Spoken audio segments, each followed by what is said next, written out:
Hello. Today I'm going to be making the EMEA power rankings. Yesterday was Pacific, and hopefully sometime in the near future I'm going to be getting America's out. This is probably going to be a little bit quicker just because I have less to say about these teams. There's a lot more changes made, a lot more young talent that perhaps we aren't as familiar with, although there are some retirement homes in EMEA as well, and we will get to those as well as every team in between. I also want to make it very clear that although I'm posting this after the Esports World Cup has already started, I'm not factoring in that part at all. Generally, I mean, I had work today, right? I literally didn't watch a single game of the Esports World Cup. So even if I wanted to factor it in, I don't think I could without, catching up on a lot of odds. But yeah, that's essentially all I have to butt in for that. The first team that I have is going to be Apex. Apex is a really unfortunate team. Obviously, they're the Ascension winners coming in from 2024, but they got their personal little Jesus snatched from them in Kayak, and they haven't really been able to recover. They did get Fluorescent, who was promising, but she left for personal reasons, and now you have an Apex team that is a literal shell of their former 2024 Ascension selves. Uh, for the upsides, there's not many, but I mean, Oli Zera is a promising player who played very well in the Koi Phoenix versus Enterprise game. But other than that, I mean, you don't really have much. Mulsey did end up like running that promising Vitality team very, very early on, like after lock-in, but he fell through when they started to falter, and he's never really been the same since. Vova's a lot of the same story. He was good on G2, but now he's just like a veteran who doesn't show too much good stuff today. Baudenge is mechanical, right? But I'd say overall, like in the scheme of EMEA, he's pretty mid as a player. And geez, I literally don't actually know who the fifth player is. It was Simon Dark, but I don't think he's on the team anymore. And yeah, everything's just pretty much a mess. The team doesn't have good mechanics, strategies, micro. I mean, there's not much here. And unless they get their act together, I'm not going to see them moving up anytime soon. The next team I have here is going to be Koi. And I think Koi is one of those teams that won't especially get better coming into stage 2 than they performed in stage 1. I guess it can only go up because their stage 1 was pretty trash. But, they have Natank, who does make the team a little better. They have Batty G and Monster, right? You could be a little bit hopeful about that. But the two players they decided to keep, Flya and Filu, just aren't, very good by the tier 1 standards, right? Flya, obviously, that IGL, he didn't really perform up to par in this season. And Filu, he was, pretty nice in tier 2 on Desire, but, right now, like, is Filu going to be the piece of the puzzle that Koi needs? I honestly don't think so, especially when you add on to the fact that, like, they cut Gerbinho, who was one of the better players on their team. And I'm just, shaking my head. I'm like, what are we doing in this organization? And that's all I have to say for Koi, honestly, who I don't have too much faith in. So the next team that I have here is going to be Giant X in 10th place. And the thing with Giant X is that I don't necessarily think they're bad. In fact, this is like a microwaved slot meal to 5-star dinner type jump that we're making from 11th to 10th place. And I think Giant X really does have some upside to their team, especially when considering just their individual player quality. However, something about this team doesn't seem to, mesh together back when they were running it back in stage 1. And I wouldn't necessarily think that it would be any different this time around, even considering the fact that they have Gerbinho up in there, who I value very highly as a support player and who I already said, but I think was one of the better players back on Koi. Starting with the players for Giant X, I think Cloud was great on that original Giants team, and I think they were impressively consistent with him. I think Westside has good micro. I think Flickless has good support skills, and I think Aura is a duelist with an incredibly high ceiling. The only problem, like the one problem with this team, right, is that they always just seem to make silly decisions, and those decisions tend to spiral their team out of control. I could cite the focused instance with the 13-0 against Navi. That was a disaster, and it was entirely avoidable. It was just a lot of the Giant X players just making, terrible individual decisions, and the team as a whole not seeming to fully mesh together like they should. So until they show that they can actually fix those, like I already said, I don't really have much hope that this team can rise, can rise into what they could be with all of these good players on it. So the next team that I have here is going to be Gentle Mates. The thing I feel with Gentle Mates to me is that they're very similar to my thoughts on Team Secret and Pacific, if you watched the last video, in that I think they have a lot of up-and-coming talent that I'm actually very faithful in.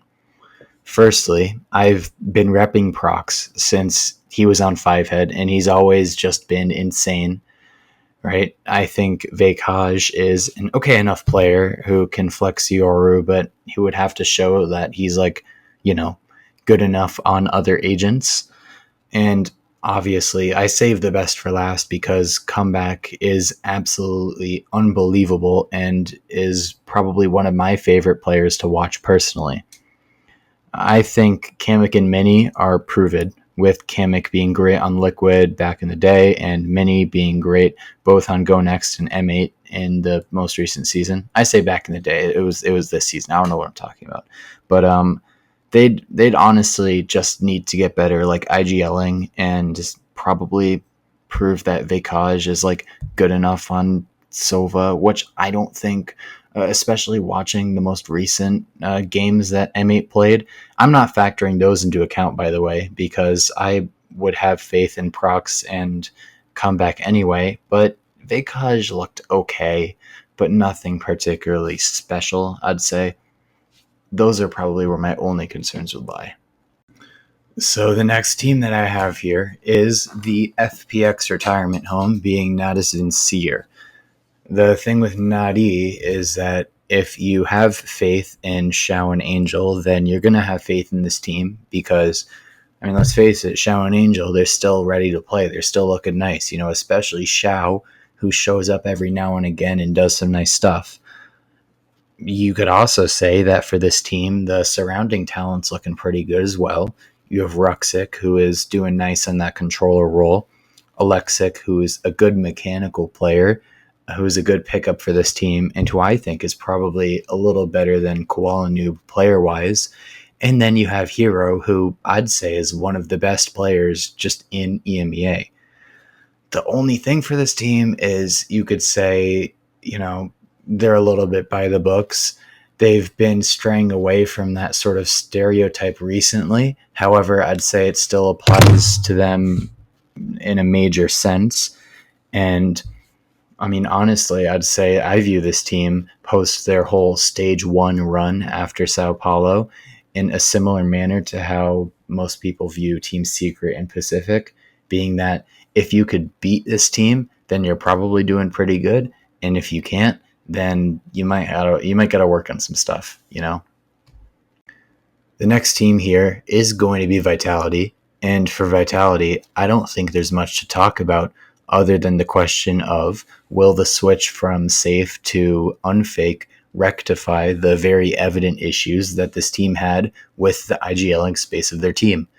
You could move back to Kickoff even and Bangkok, where I'd say a lot of this team's general strategy was Durka go kill, just sending him in and hoping he gets everyone, which certainly will falter and did falter when they tried some of that stuff in stage 1.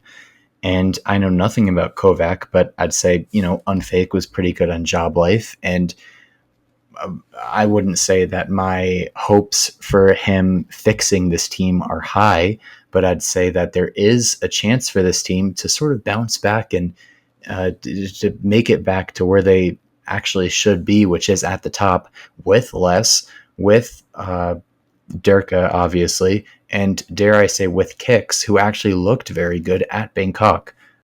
So the next team I have here is going to be Carmine Corp. And I think the thing with Carmine Corp is look, they have Sadak, who is considered to be one of the greatest IGLs in Valorant history. So obviously, a lot of the conversation is going to be centralized around him and how he's able to support his team. However, I think a lot of the talent around Sadak here is going to be really good. You have Sugetsu, who is, I think, the best from that original FPX roster. You have Martine, who is a very good duelist, been very consistent for this team, and who is also very good, I'd say, on Omen.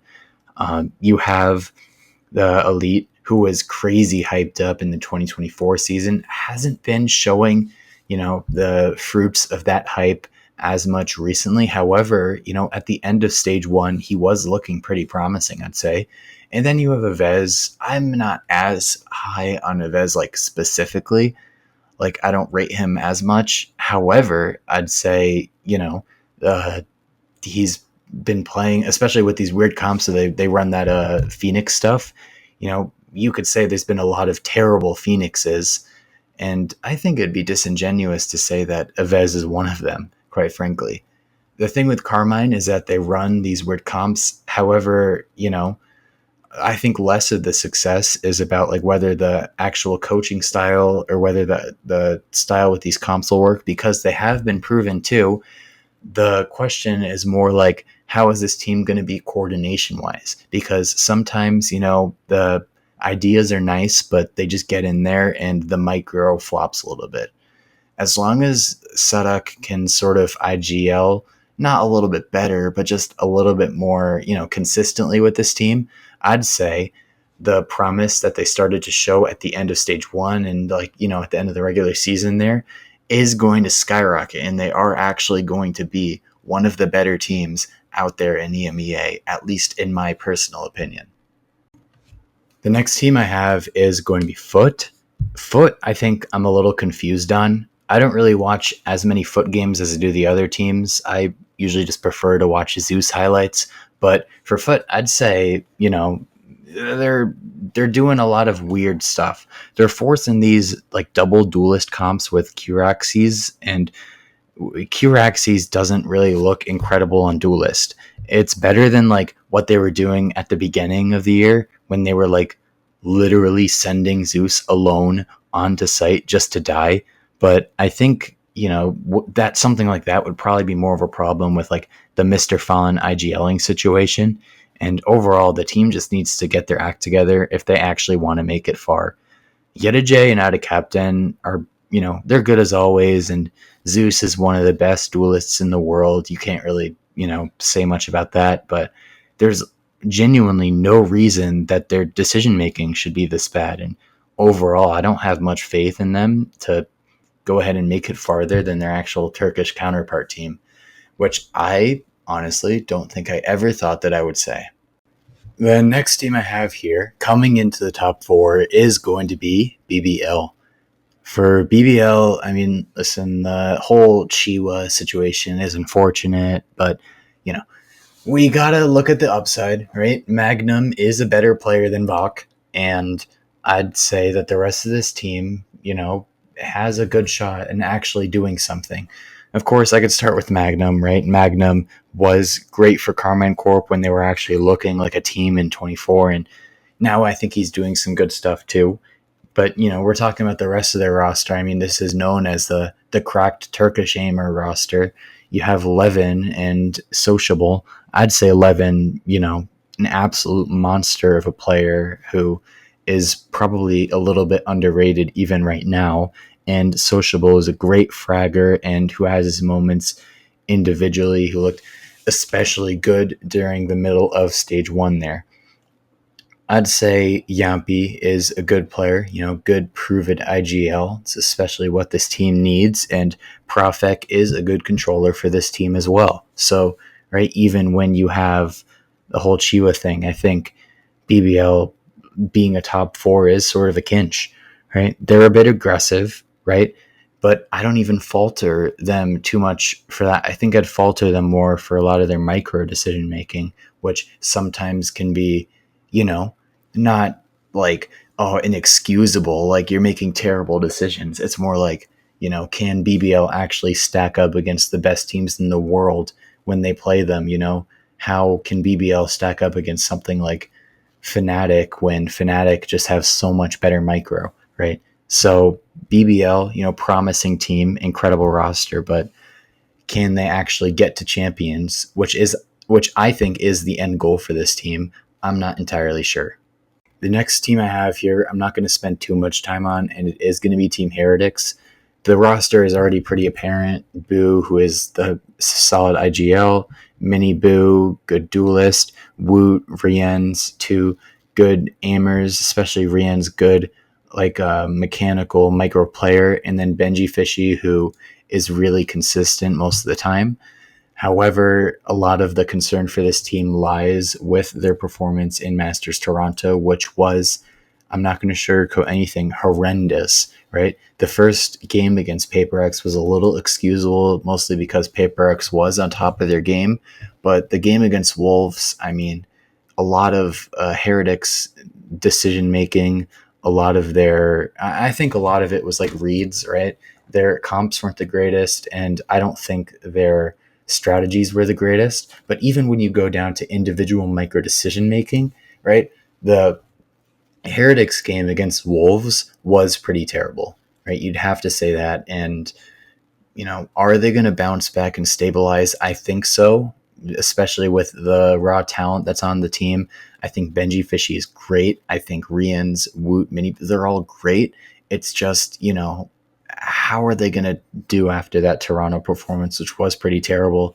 I'm not entirely sure if they will be able to overtake our number two team whatsoever, who is looking a lot more promising when you're just talking about like the most recent moment. The next team here is number two, Liquid. The thing with Liquid, right, is that, they've had a gradual progression to getting here, right? Right now, they're looking like one of the best teams in the world. But, in Bangkok, even though they were in Bangkok, even though they qualified to that tournament, I would not say that they were looking like one of the better teams of the world, mostly because a lot of their playstyle was relying on Nats and his individual skill, right? Right now, you cannot say that they have a player who isn't like superstar level. Maybe Patty Tech if you had to choose one, right? I'd say Nats, obviously incredible player, one of the best of all time. The dude was crazy back in, Gambit days, and he's been consistent even to now, which is wild. Kiko, who's an electric player who can play both controller and duelist very well.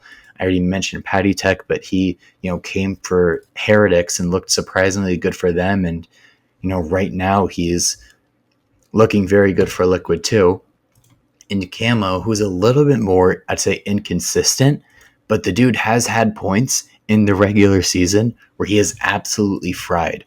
Obviously, if you have Trex in for Serial, the dude is insane, like notoriety wise. The guy has a great like reputation. He has a great like player throughout the game's lifespan, and he got cut for Vitality for reasons that wasn't entirely player related, right? But right now on Liquid, I feel like he might be the missing piece of the puzzle they need to shoot up to the top and maybe even contend with teams like Fnatic and Champions.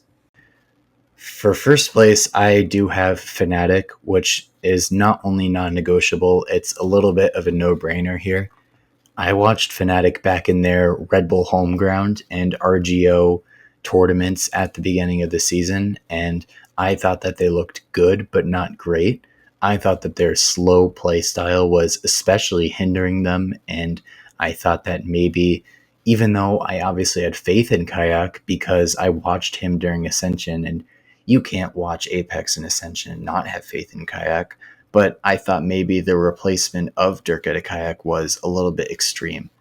Now, zooming into the present day, they came second place in the most recent international, looking like the second best team in the world. And I have to say, the swap to Kayak really has just paid off. The roster is looking exceptional with zero bad players whatsoever. Boaster, Crashies, Kayak, Chronicle, Alpha, and even, Leo as a sub. He can come in whenever and wreak even more havoc, I guess, if you wanted to. But there's nothing really to say other than they're still slow, but they're still, proving that kind of play style can work. And I don't know what I'm supposed to say. There's nothing to say. They're Fnatic. They're the best EMEA team. So that wraps up the second video on this channel. If you could tell, compared to the Pacific one, this one was a lot more improvised, a lot more spitbally. I had less of an idea of where I was going with the rants and all, but I hope they were at least coherent enough to pay attention to. I might do the Americas one in the near future, or I might do it right before stage 2 starts, but I'm pretty sure I'm just going to do it like in general because I already did 2 in the series. I might as well tank and go for the third. I don't really, want to pay too much attention to this channel because it's sort of a passion thing. But if you do like, then go ahead and subscribe or like or comment or do nothing. I honestly don't really care all too much. But just stay tuned for up and coming videos, and that's all I have to say. Peace.